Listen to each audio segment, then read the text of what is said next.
Mon père m'a dit tu seras couvreur mais tu ne seras pas simple couvreur.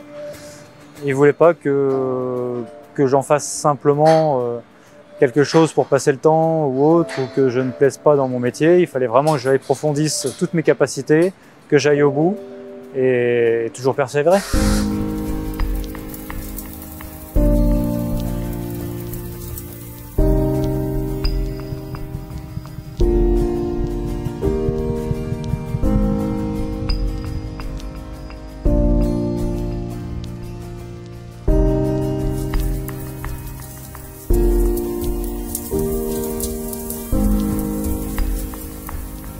Tout simplement, il m'a dit prends mes outils, un morceau de plomb, débrouille-toi.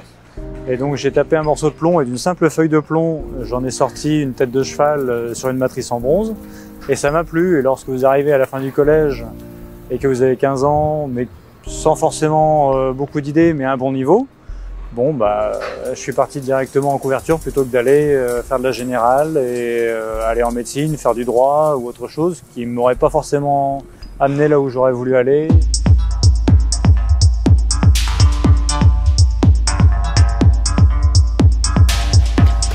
Pour les couvreurs, vous avez une maquette. Ce qu'on peut appeler une maquette, ça va être une petite toiture qui va faire la taille d'une Smart ou d'une Twingo. Vous avez sur plusieurs faces à peu près toutes les matières que vous pouvez travailler en France. Donc l'ardoise, la tuile, le zinc, le cuivre, le plomb, le bardeau bois. C'est un ensemble assez homogène, il faut que ce soit esthétique.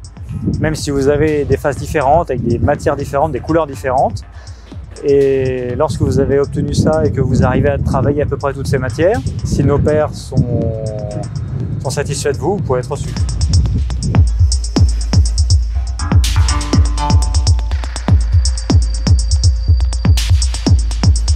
Lorsque vous indiquez que vous êtes meilleur ouvrier de France, c'est le regard des autres qui change.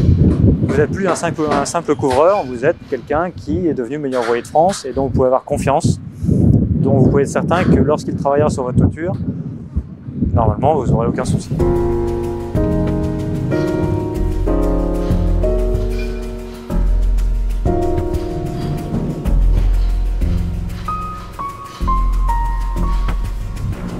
J'avais vraiment envie de revenir en monument historique. J'en faisais un petit peu. J'ai confié à un ami qui était également meilleur ouvrier de France en 2015 que j'avais besoin de revenir faire un peu de plomb, mais il m'a dit bah voilà, il n'y a pas de souci, on a des lucarnes à faire sur le château de Dampierre, viens t'amuser un peu. Et puis de fil en aiguille, ils m'ont proposé de travailler avec eux, pour eux, et de gérer le chantier de la Flèche de Notre-Dame là-haut.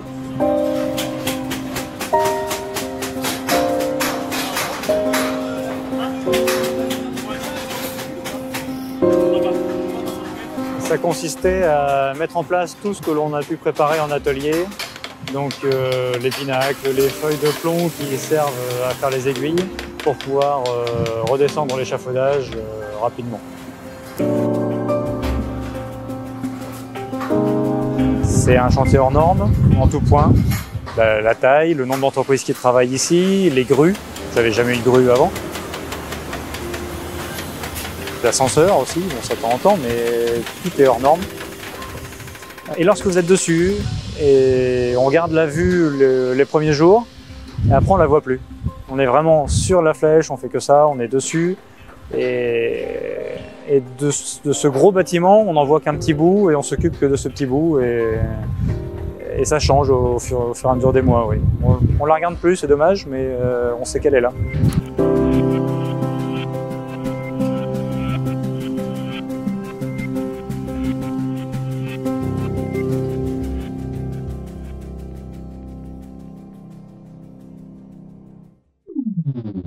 English.rfi.fr